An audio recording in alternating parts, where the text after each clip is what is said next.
Hey, hockey fans, welcome back. I'm Josh. This is the Hockey Flow, and today is Thursday, May 19th, 2022. Man, games just wrapped up. Avs, Blues, little bit of a surprising one this evening. Didn't expect the Blues to pull out ahead as much as they did, but man, you gotta love the playoffs, right? We are going to get into the action from this evening. Avs, Blues, we did have a game before them as well. We are going to go through headlines today. Had a couple of pieces of fun news. We are going to go through picks for tomorrow night's games as well. Once we go through my reactions and stuff to the games tonight. And we are going to conclude the evening with another wonderful article deep dive. This time we're going to a little bit of a fun place. I'm not sure if you guys caught it last night, but Brady Tkachuk sitting in the stands at the Flames-Oilers game. My goodness, he was just living his best life. I absolutely loved it.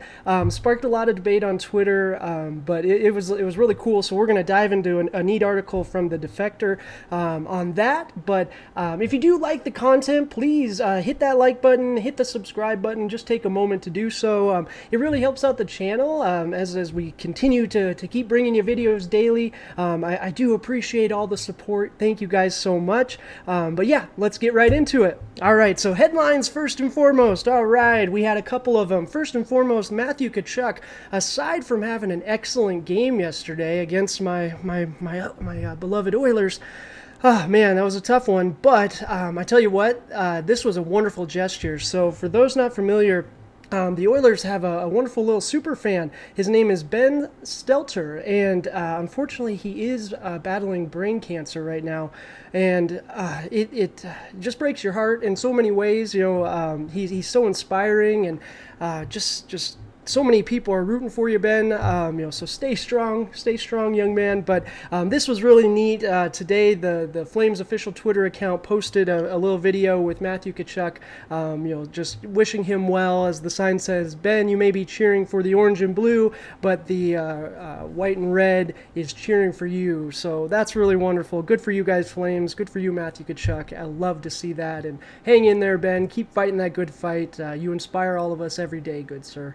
All right, second piece of news, Nashville Predators. You'll be excited. Your head coach is sticking around, signed a 2-year extension, so that's great. You know, they weren't really expected to necessarily make the playoffs this year, and surprisingly, we did. So good for you guys. Getting swept by the Avs is a little tough draw there, but, John Hines, he's done a good job the last few years, 92, 64, and 10 so far in his tenure. I liked what I saw of the Predators most of the season. Hopefully they can bring back some pieces, supplement that roster a little bit. Yeah, they should be cooking with gas, absolutely. All right, we're moving into scores and reactions. Enough with the news piece there. We're going to jump right into the games tonight. We had Lightning Panthers to kick off the evening, and this one was a little close. Disappointing, though, I got to tell you, if you're a Panthers fan, my goodness, their power play. What has happened? I think I saw over their last 25. This is the first place team in the league this season. Are you kidding me? 4-4 so far in the playoffs is not great either, and a 2-1 defeat at home. You're now down 2-0 in the series. We got to figure something out, and it does start with the power play. I saw Paul Bissonnette get a little ribbing for his suggestion on how to fix the power play, but to be honest, he makes a good point. They just need to change something. Something has to click here for this team to get going, but if it doesn't, this is going to be a real quick series. Lightning are just going to take care of business, especially they did this without Point tonight.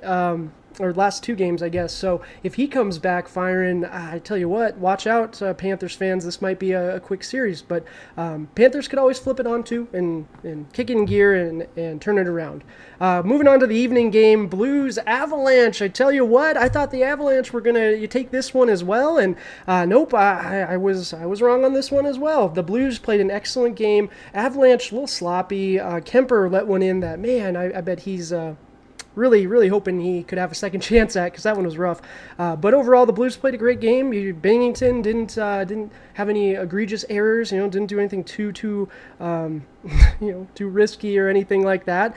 Solid play again from him. Overall, solid play from the Blues. Kyrou had another goal. So good for you guys, Blues fans. You guys should be happy. You got one from the Avalanche. I expect this series to be back and forth, same way, close. This was definitely closer than the 4-1 scoreline, but still, it was a good game for the Blues. So good for you guys. On to the next one. All right, we're going to jump into some playoff picks. Woo woo! Didn't do too well with our games for the evening. 0-2 on tonight's games, but we're going to turn it around and pick it up for tomorrow's games. We are sitting at a 21-16 record right now, so still sitting in good shape. First game, though, Rangers-Hurricanes. I'm going with the Rangers. A little bit of an upset. I know Carolina hasn't lost a game at home yet this postseason, so going against the trend a little bit. But I tell you what, Game 1 was very close, and Shesterkin played so well, and the Rangers, if they get Kakko to score that goal at the very end, they probably win the game, right? So I expect the kid line to play a lot better. I expect the Rangers to continue this positive momentum. I mean, it's tough to say that when they come off a loss, but they played well, right? It's possible to play well in a loss, and I think they're in a much better position than the Panthers, for example, right? And they're both sitting there 4-4. But Rangers fans, I think you should rejoice. I think you're going to get one on the road tomorrow. Oilers Flames, we're going Oilers, baby. I'm going to pick the Oilers every game. We lose all objection. That goes right out the door when it comes to the Oilers. But I tell you what, we got a rebound, right? That 6-9 loss, that's horrible.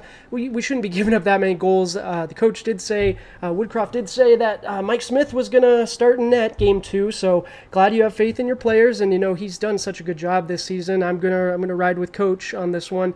And Koskinen, it's not like he looked amazing either. He let kind of an easy one go at the end, or at least one that folks thought he should have had. So, in Mike Smith we trust. I just won't tweet anything about it to start the game this time. No jinxing allowed. But Oilers fans, let's go Oilers. We got this.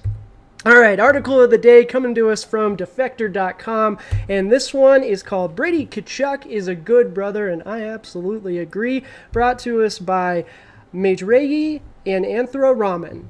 All right, so this was a fun article. It was fairly short. If you guys are not familiar with the website, I know I'm a little new to it as well. It's really neat, got some fun articles, but this one centers around last night's antics, I guess you could say, from Brady Tkachuk. Started from the moment he entered the building, right? He shows up, and this is a family affair. This isn't about him and his buddies showing up or anything like that, and I think that's a very big distinction we need to make right away.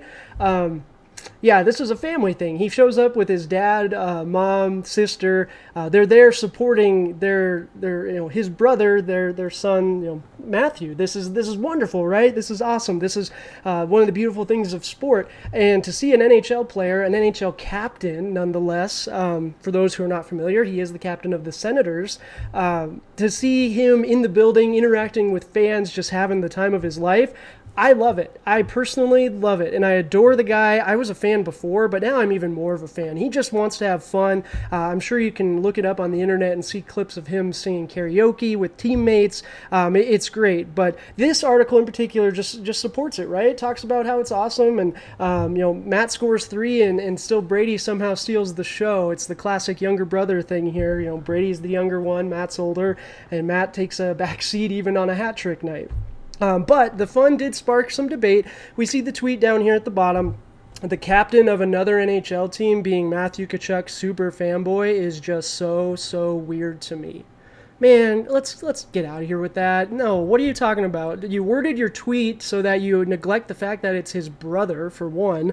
But other than that, why are we opposed to this guy having fun in the stands? The other piece, I saw some folks giving Brady a hard time because he was drinking beer, had beer in his pockets. Dude, it's a hockey game. I'm glad he can afford it on that NHL salary. That's good for him. But at the end of the day, they're adults. They're entitled. If they're over 21, you can drink, and these guys take care of their bodies better than any of us. So I'm not going to give anyone a hard time about that. Brady, you, sir, just keep having fun, man. You genuinely love your brother, and that's special. I know I do mine, and those of us that are fortunate enough to have that sort of relationship, I'd be right in the stands doing the same thing. So keep doing what you're doing. I love it. I hope you guys love it. Let me know in the comments how you do feel about it, though. I'm sure some old school folks are a little against it, and there's nothing wrong with that, right? That's what sport's about. Beautiful piece of this, right? But yeah, that's going to do it. I would highly encourage this article. I left the link down in the description for you guys, so definitely check that one out. We'll definitely have to come back to defector.com. I enjoyed this one, most certainly. But that's going to do it. Thank you guys so much for joining me again. I really do appreciate it. Real quick follow-up to the video yesterday, the Coyotes and their center ice logo drama. It turns out that supposedly they will be able to put their logo on the center ice in some capacity. Might be a combination, or it sounds like it's going to be a combination of the Coyotes and ASU's logo, like a joint venture type thing. But yeah, we can talk about that more in the comments, or you can find me over on Twitter at the Hockey Flow. Again, we are going to be doing a giveaway. We are working our way to 100 subscribers over here on YouTube, so please, hit that subscribe button if this is your first time watching. I really do appreciate it. But you can always check me out over on Twitter. You can find me in the comments. I'll absolutely respond to those. But until next time, cheers.